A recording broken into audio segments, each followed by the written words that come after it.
오늘 말씀 제목이 뭡니까? 주보를 한번 펼쳐보시죠.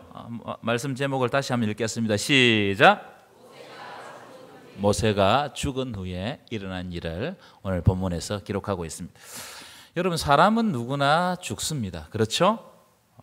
그런데 사람이 죽고 난 다음에 펼치는 영향력은 다 각자가 다릅니다. 어떤 사람은 죽음 이후에 아무런 영향력을 미치지 못하는 사람이 있는가 하면, 또 어떤 사람은 그 죽음의 소식만으로도 그 속한 공동체가 아주 중한 위기를 맞기도 합니다. 왜냐하면 그 사람이 살았을 때 큰 영향력을 미쳤으면 그 사람이 죽는 그 순간 어마어마한 그 공동체의 위기를 가져오기도 해요.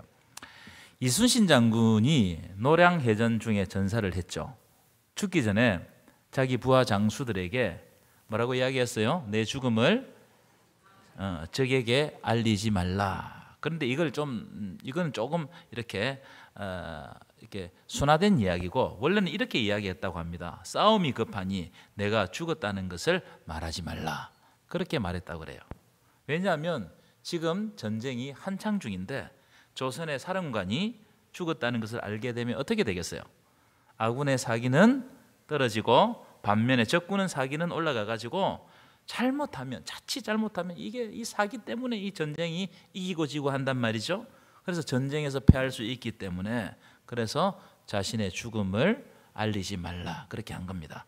자신의 죽음의 소식이 공동체, 지금 전쟁을 하는 그 공동체에 엄청난 위기를 가지고 올 수 있다. 어떤 사람은 죽을 때 큰 위기를, 너무나 영향력을 많이 미치면, 죽을 때 큰 영향력을 미치면 죽음 소식 자체로도 큰 위기를 가져올 수 있다는 거예요. 자, 여호수아 보십시오. 1절을 보시면, 여러분 성경을 보시면 여호와의 종 모세가 죽은 후에라고 이렇게 하면서 말씀을 시작합니다. 여호수아의 시작이 이렇게 시작됩니다. 이것이 무슨 뜻이냐면, 여러분, 모세가 죽었다는 말은 이스라엘 공동체에게 엄청난 충격을 주었다. 이게 위기가 될 수 있다 이 말이에요. 왜냐하면 모세는 너무너무 위대한 지도자였기 때문입니다. 그렇죠? 자, 오늘 보면 1절을 다시 보십시오. 1절을 보시면 한번 읽어볼까요? 시작. 여호와의 종 모세가 죽은 후에 여호와께서 모세의 수종자 눈의 아들 여호수아에게 말씀하여 이르시되. 자, 여기 보시면 성경 기자가 아주 의도적으로 재미있는 장면을 우리들에게 보여주고 있습니다. 모세 앞에는 별명을 붙였는데 뭐라고 별명을 붙였어요? 여호와의 종이라는 별명을 딱 붙였어요. 그런데 여호수아 앞에는 뭐라고 별명을 붙였습니까? 모세의 수종자. 이 모세의 수종자라는 말은 모세를 섬기는 자다 이 말. 수종자는 섬기는 자입니다. 무슨 말이에요? 모세는 하나님을 섬기는 자였고 여호수아는 누구를 섬기는 자였다는 거예요? 모세를 섬기는 자였다는 거예요. 그 정도로 모세와 여호수아는 속된 말로 레벨 차이가 나는 거예요. 지도자로서 레벨 차이가 났다는 거예요. 여기에 나오는 여호와의 종이라는 말은 하나님으로부터 직접 명령을 받는 하나님의 사자 이런 뜻입니다. 모세는 하나님의 등을 본 사람, 하나님으로부터 직접 말씀을 받았던 사람입니다. 그런데 이런 위대한 지도자가, 위대한 하나님의 종이 오늘 죽었다는 말로 여호수아서가 시작한단 말이에요. 그러니까 여러분, 이 모세가 죽었다는 이 사건은 그냥 죽은 게 아니에요. 이스라엘 공동체에게는 어떻게 된 거예요? 위기를 가져오는 거고 큰 두려움에 사로잡히게 하는 엄청난 일이었다. 큰 별이 졌어요. 그 이스라엘 민족을 대표하는 큰 별이 진 거예요.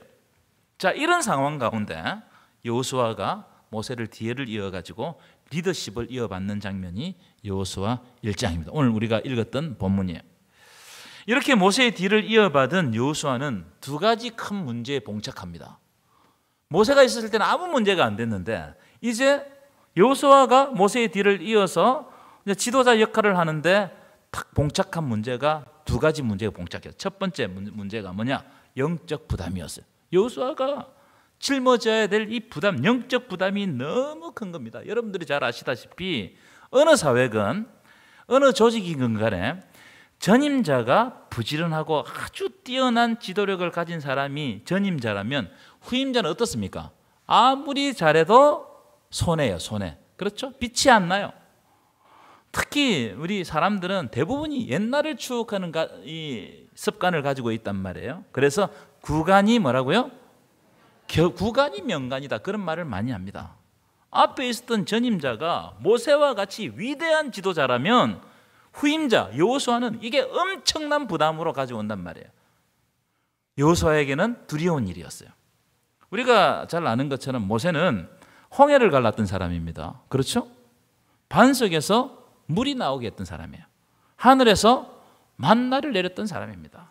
그런데 그 위대한 일을 한 모세 뒤에 여호수아가 그 뒤를 이어서 지도력을 발휘할 수 있을까?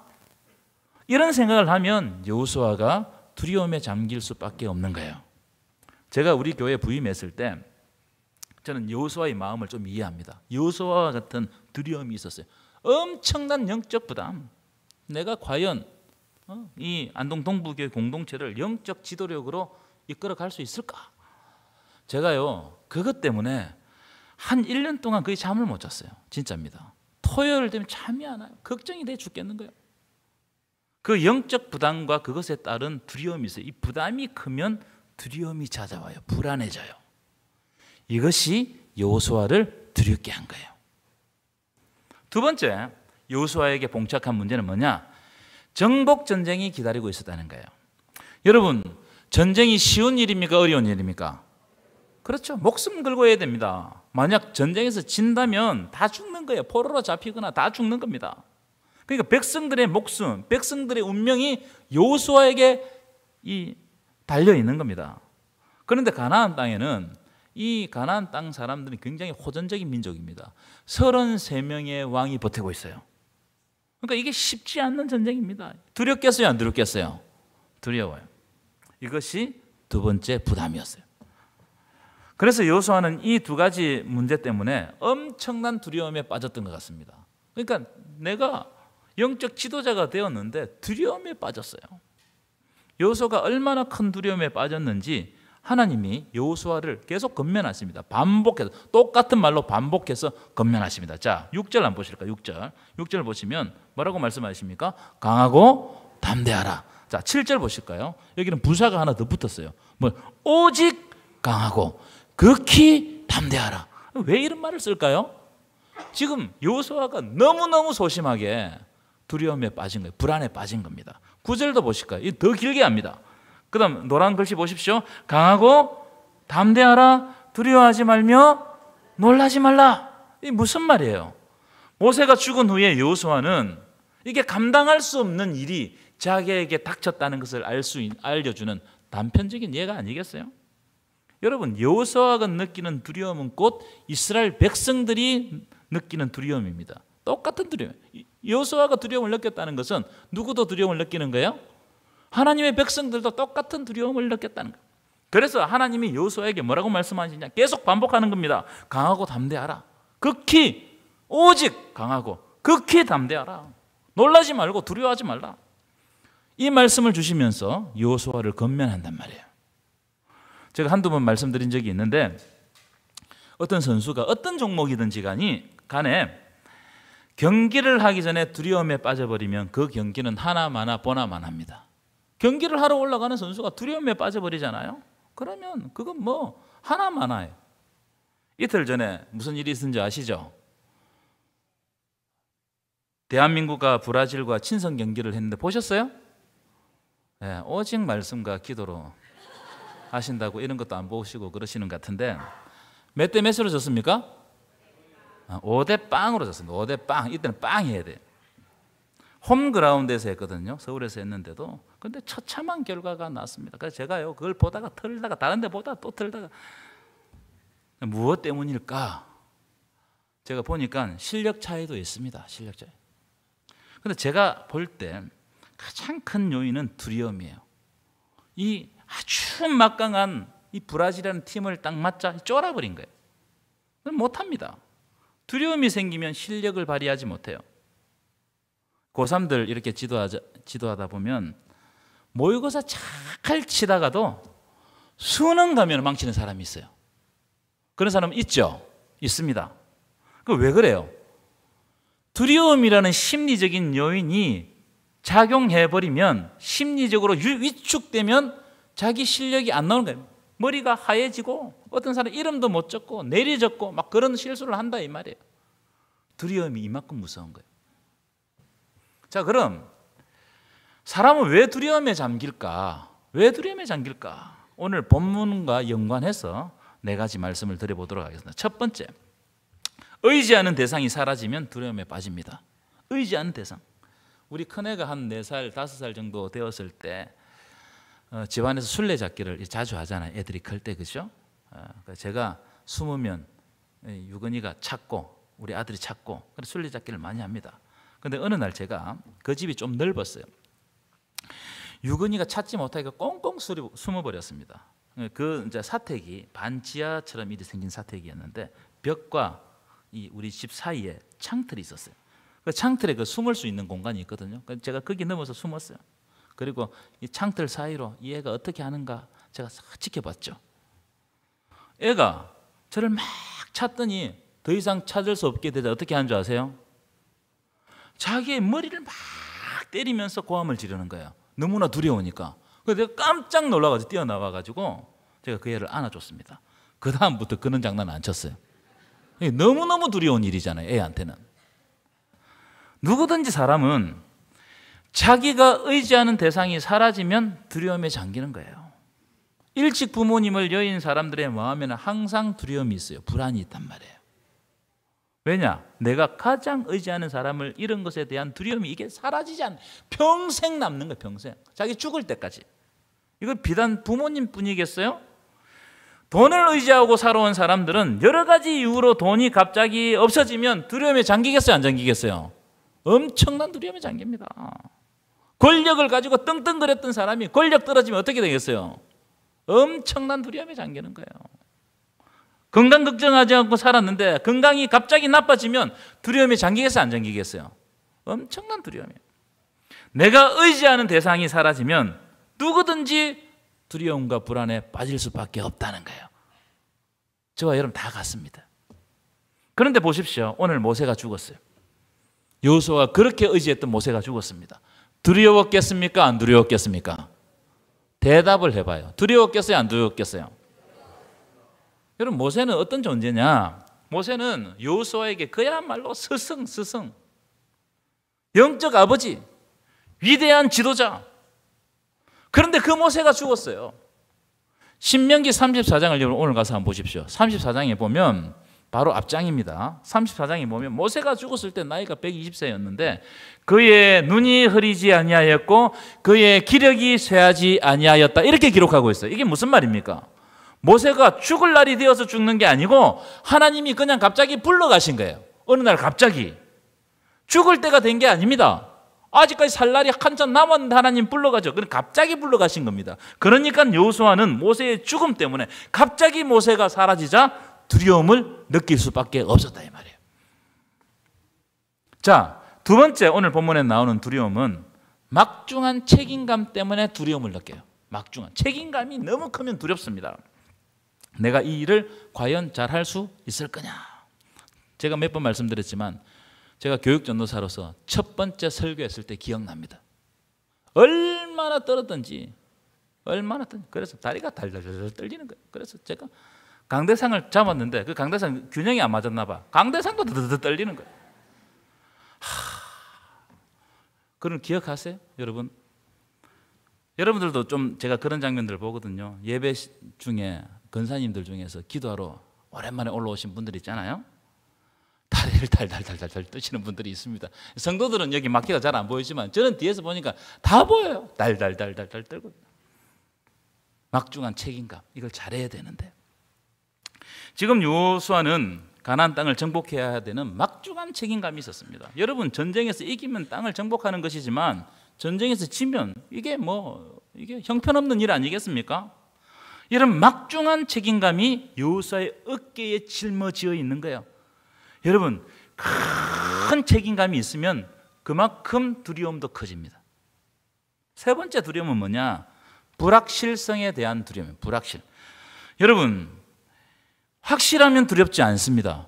다 알면 안 두렵죠. 불확실하면 두려워요. 과연 이 전쟁을 이길 수 있냔 말이에요. 이게 불확실한 거예요. 왜냐하면 정탐꾼들이 보고를 했는데 모세 때 가나안 땅에 가보니까 거인 자손들이 있는 거예요. 아낙 자손이 있고 네피림의 후손, 이 사람은 거인들입니다. 거인들이 있는 거예요. 그리고 성읍도 견고하고 높은 겁니다. 이 사람들은 광야에서 살았던 사람 아니겠습니까? 성읍을 본 적이 없어요. 그런데 이 성읍을 정복해야 돼요. 얼마나 불리한 전쟁입니까? 불확실성이 높아지는 거죠. 불확실성이 높아지면 두려워지는 거예요. 우리 삶도 마찬가지예요. 확실하면 두렵지 않아요. 불확실할 때 두려움이 찾아옵니다. 네 번째 두려움은 뭐냐? 부족하다고 느낄 때 두려움이 찾아와요. 내가 부족하다. 여호수아는 여러분 가만히 생각해 보십시오. 모세가 위대한 지도자였습니다. 여호수아가 죽는 그날까지 백성들은 여호수아와 모세를 비교했을까요? 안 했을까요? 했을 거예요. 항상 그 모세의 그늘이 있는 거예요. 그늘이. 그러니까 모세를 생각할 때마다 백성들도 보면 여호수아가 부족하다는 게 느껴졌을까 안 느껴졌을까요?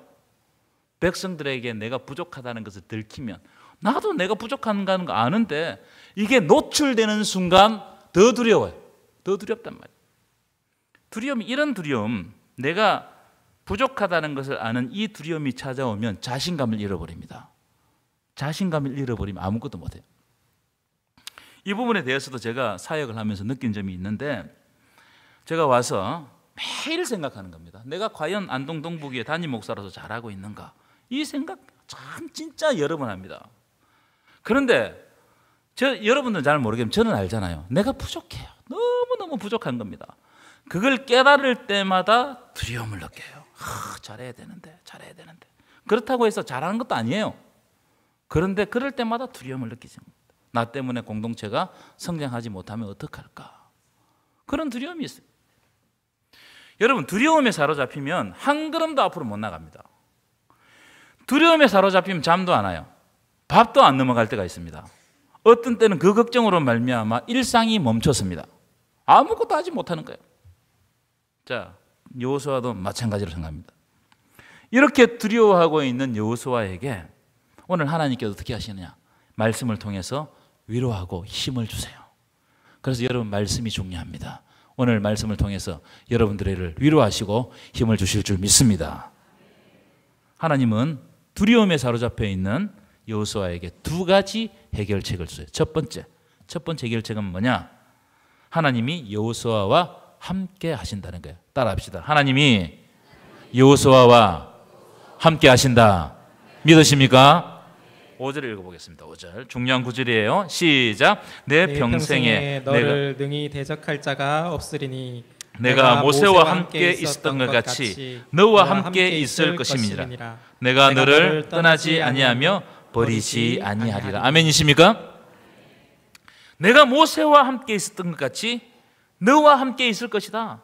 그래서 너를 대적하는 자가 없을 것이다. 모세를 대적하는 자가 없었던 것 같이 너를 대적하는 자가 없을 것이다.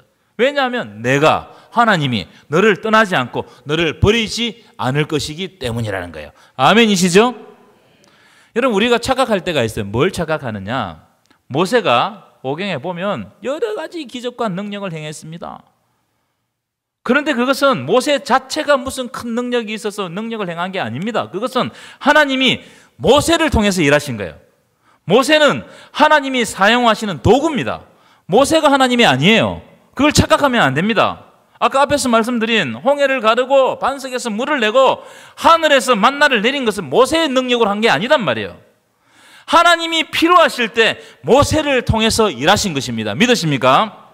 다시 말하면 모세가 원래부터 능력이 많았기 때문에 위대한 지도자가 될 수 있었던 게 아니라는 거예요. 그럼 우리는 어떤 버릇이 있냐면 자꾸 사람을 보고 사람에게 집중할 때가 있습니다. 그럼 어떤 현상이 생기느냐? 뭔가 조금 잘하잖아요. 그럼 막 박수치고 칭찬합니다. 그러다가 뭔가 조금만 실수하거나 마음에 안 들면 막 불평을 쏟아내는 거예요. 그리고 공격해버리는 겁니다. 칭찬했던 그 손이 공격으로 갑니다. 여러분, 모세가 얼마나 공격을 많이 받았어요. 그 위대한 지도자가. 이것이 광야에서 이스라엘 백성이 범했던 실수다 이 말이에요. 그럼 왜 그렇게 실수하는 거예요? 사람을 보고 사람을 기대하고 사람의 능력을 의지하니까 그렇게 된단 말이에요. 사람에게 집중하면 그렇게 돼요. 사람에게 집중하면. 자, 그런데 여러분 성경을 가만히 보면 하나님의 일하심의 방법이 특별한 방법이 있습니다. 하나님은 하나님 스스로가 전면으로 안 나오시고 어떻게 하냐, 항상 사람을 세우시고 먼저 세워주시고 모세를 앞에 세우시고 모세를 통해서 일하시는 거예요. 이게 하나님의 일하신 방법이에요. 모세가 완벽해서 아니에요. 그냥 모세를 택하셨어요. 왜 택하셨는지 몰라요. 그러면 우리는 어떻게 해야 됩니까? 모세를 볼 게 아니고 모세 뒤에서 역사하시는 하나님을 볼 수 있어야 돼요. 아멘이시죠? 그때 모세 뒤에서 역사하시는 하나님을 볼 때 하나님이 누구신지를 알게 되고 하나님은 어떤 방법으로 우리를 구원하시는지를 알게 되는 겁니다. 그걸 알게 되면 흔들리지 않아요. 나에게 시험이 와도 흔들리지 않습니다. 다시 말하면 우리는 모세에게 주목할 것이 아니라 그 능력의 원천 되시는 하나님을 주목해야 할 줄 믿습니다. 모세가 왜 두려움에 빠졌느냐? 그렇게 의지했던 여호수아가 왜 두려움에 빠졌느냐? 그렇게 의지했던 모세는 죽어버렸고 여호수아 눈에 지금 보이는 것들은 너무너무 어려운 일들, 큰 일들, 이런 것들이 너무 많은 거예요. 여러분, 어려운 상황, 환난의 상황, 고난의 상황만 주목하면 여러분 두려움에 빠질 수밖에 없죠. 그때 어려운 상황들만 자꾸 보게 되면 하나님이 안 보여요. 하나님이 나와 계신 것이 안 보입니다. 그때 뭘 의지해야 되느냐? 하나님이 주신 약속을 의지해야 돼요. 약속. 따라하십시다. 하나님의 약속. 하나님의 약속을 의지해야 될 줄 믿습니다.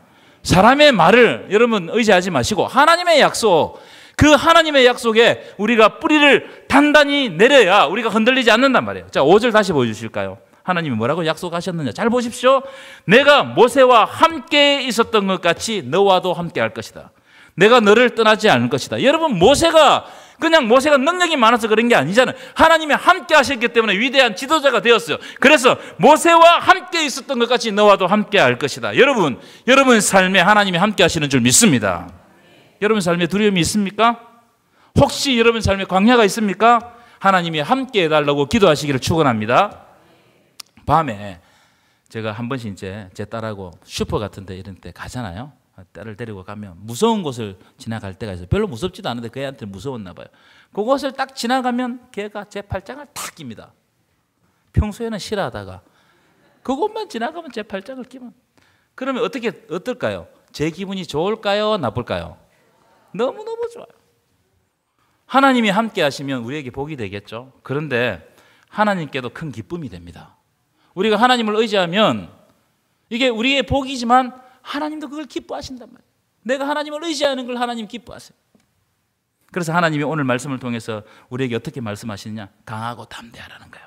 내가 너희와 함께 한다는 겁니다. 여러분, 강하고 담대하시기를 축원합니다. 하나님 함께 하시는 줄 믿습니다. 두 번째, 하나님의 말씀이 기준이 되면 두려움이 사라집니다. 하나님의 말씀. 옛날에 내비게이션이 없었을 때 서울에 한번 가려고 하면 두려웠어요? 안 두려웠어요? 안동 촌놈들 두려웠죠. 저도 그랬습니다. 어떻게 갈 거냔 말이에요. 그래 가기 전에 알지도 못하는 지도를 펴놓고 머릿속에 지도를 집어넣습니다. 이렇게 해가지고 이 도를 타면 되겠다 하고 탁 서울에 가요. 그런데 서울 시내에 들어가 버리면 어떻게 됩니까? 야, 여기가 어디냐? 몰라요. 그 어쩔 수 없이 어떻게 돼요? 택시 기사한테 물어봅니다. 택시 기사가 그때 제가 처음에 티코를 타고 서울에 갔을 때, 제가 티코를 몰았거든요. 티코를 타고 서울에 갔을 때 택시 기사가 뭐라 하냐면 이 표지판을 따라가세요. 표지판. 이게 무슨 말이냐? 복잡할 때는 심플하게 해야 돼요. 기준되는 말씀을 따라가야 돼요. 복잡할 때는 어떻게? 심플하게. 하나님의 말씀을 따라가야 된단 말이에요. 오늘 말씀을 한번 보십시오. 여호수아가 모세의 뒤를 이어 리더십을 이어받았습니다. 얼마나 할 일이 많겠어요. 얼마나 복잡하겠습니까? 더구나 전쟁을 치러야 됩니다. 마음도 복잡해요. 마음이 분주하겠죠? 그때 하나님이 뭐라고 말씀하시냐? 이 말씀을 여러분의 마음에 받았으면 좋겠어요. 7절 8절 함께 읽겠습니다. 시작. 오직 강하고 극히 담대하여 나의 종 모세가 내게 명령한 그 율법을 다 지켜 행하고 우로나 좌로나 치우치지 말라. 그리하면 어디로 가든지 형통하리니. 8절입니다. 시작. 이 율법책을 내 입에서 떠나지 말게 하며 주야로 그것을 묵상하여 그 안에 기록된 대로 다 지켜 행하라. 그리하면 내 길이 평탄하게 될 것이며 내가 아멘이십니까? 저는 이 두 말씀을 이렇게 읽었어요. 어떻게 읽었냐면은 지금 여호수아야, 네가 일에 집중하지 말고 하나님의 말씀에 집중하라, 이렇게 읽었어요. 여러분, 여호수아 앞에는 아까 말씀드린 엄청난 일들이 쌓여 있었습니다. 그런데 하나님은 여호수아에게 모세가 해오던 그 일에 집중하지 말라는 거예요. 여러분, 우리는 일에 집중할 때가 너무나 많습니다. 그래서 교회에 오면 이것도 저것도 해야 되고 저것도 고쳐야 되고 저것도 고쳐야 되고 그럴 때가 많습니다. 할 일이 너무 많으면 어떻게 되느냐? 하나님의 말씀이 안 들려요. 성과를 내고자 하는데 혈안이 되어 있으면 진짜 하나님이 이 시대에 뭘 원하는지 모를 때가 있단 말이에요. 근데 하나님 오늘 뭐라고 말씀하시냐? 일에 집중하지 말고 하나님의 말씀에 우선순위를 두라는 거예요. 자, 7절 한번 보시죠. 7절 다시 보십시오. 7절 보시면 이렇게 돼. 오직 강하고 극히 담대. 무슨 말이에요? 흔들리지 말라는 말이거든요. 흔들리지 말고 어떻게 하라는 거예요? 하나님의 말씀을 지켜 행하고 좌로나 우로나 치우치지 말라는 거예요. 여러분, 치우치지 마시길 축원합니다. 그 다음 보십시오.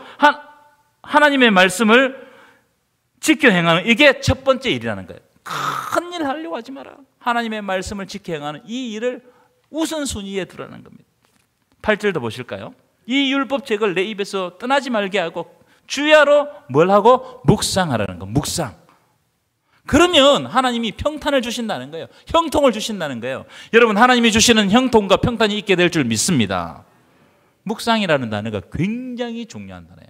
구약에서 묵상이라는 단어. 자, 시편 1편에 이런 대목이 있잖아요. 복 있는 사람은 악인들의 궤를 따르지 아니하며 죄인들의 길에 서지 아니하며 오만한 자리에 앉지 아니하고 오직 여호와의 율법을 즐거워하여 그 율법을 많은 자로다 묵상하는 자로다. 묵상. 이 묵상이라는 단어는 어떤 단어냐? 히브리어로 하가라는 하가. 하가는 무슨 뜻이냐면 중얼거리다, 엎조리다. 이게 중얼거리다, 엎조리다, 이 말은 한 말씀을 두고 계속해서 반복한다, 이런 뜻이에요. 반복하다. 그래서 하가는 계속해서 반복해서 그 뜻을 완전히 알 때까지 살피는 거예요. 성경에 나오는 이 묵상이라는 단어를 라틴어 성경에는 뭐라고 번역했냐면 메디켈루스라고 번역해요. 메디켈루스. 이 단어는 약이라는 단어의 어원이 됩니다. 영어의 메디슨, 이게 어원이 된단 말이에요. 무슨 말이냐? 약이 몸 안에 들어와 온 몸에 퍼져야 약 효과를 내듯이 묵상이라는 말은 하나님의 말씀이 우리 내면에 퍼져야 영향력을 미친다, 이 말이에요. 그러므로 묵상은 뭐냐면 지식으로 들어온 말씀이 우리의 지, 정, 의와 영적인 영역까지 퍼져가지고 전적으로 그 하나님의 말씀이 우리를 장악하고 변화시켜가는 과정이 바로 묵상인 거예요. 이런 묵상의 역사가 일어나기를 간절히 축원합니다. 영국의 철학자 그리고 세계적인 지성인이고 노벨 문학상을 수상했던 버틀란트 러셀이라는 사람이 있습니다. 굉장히 유명한 사람입니다. 영국에서. 이 사람은 할머니로부터 성경을 배웠고요. 어려서부터 성경을 많이 읽었다는 거예요. 굉장히 성경 지식을 많이 알고 있어요. 그런데 그가 장성에 철학자가 되어서 책을 썼는데 뭐라고 책을 썼느냐? 나는 왜 그리스도인이 아닌가? 무신론자가 되어버렸어요. 그럼 뭐가 문제일까요? 하나님의 말씀에 능력이 없어서 그럴까요? 그렇지 않습니다. 러셀의 문제점은 성경을 많이 알고 성경 지식은 많이 주워 담았지만 그를 변화시키지 못한 것은 그것을 하나님의 말씀으로 묵상하지 않았기 때문이에요.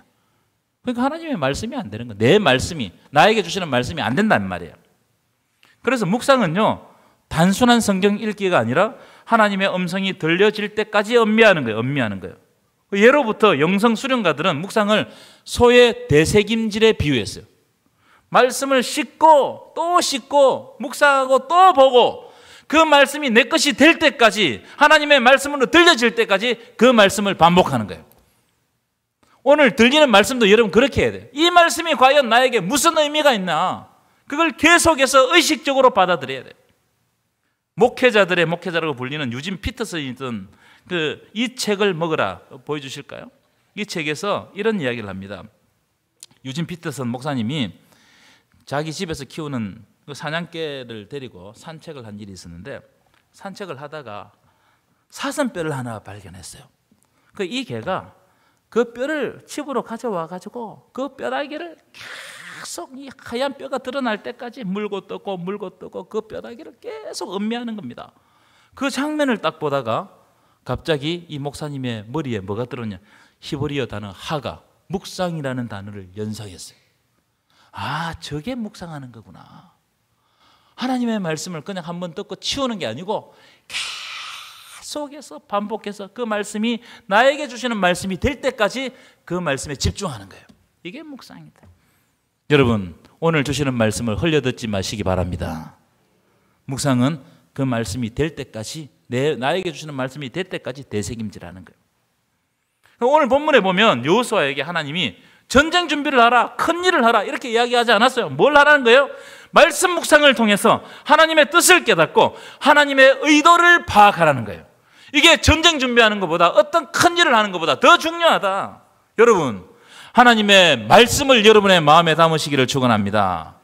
하나님의 말씀 속에서 형통이 펼쳐지는 거예요. 우리는 자꾸 따로 알고 있습니다. 내가 열심히 일하고 뭔가를 열심히 하면 형통이 펼쳐질 줄 알죠? 아니에요. 형통은 하나님과 관계에서 오는 거예요. 그래서 하나님의 말씀을 통해서 하나님의 뜻이 무엇인지 분별할 때 내가 어떻게 행해야 될지를 아는 거예요.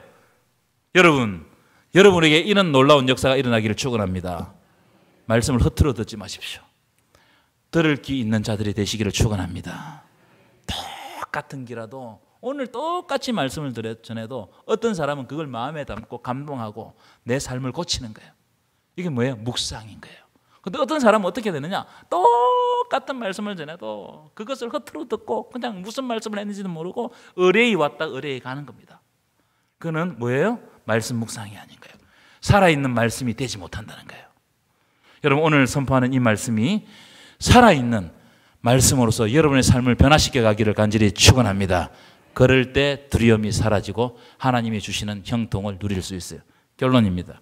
여러분, 이번 한 주 살아가실 때 우리와 함께 하시는 하나님을 의지하고 그분과 함께 동행하시기를 축원합니다. 그리고 하나님의 말씀을 기준 삼고 그 말씀을 묵상하시기를 축원합니다. 하나님이 이번 한 주간 반드시 여러분들과 함께 하실 줄 믿습니다.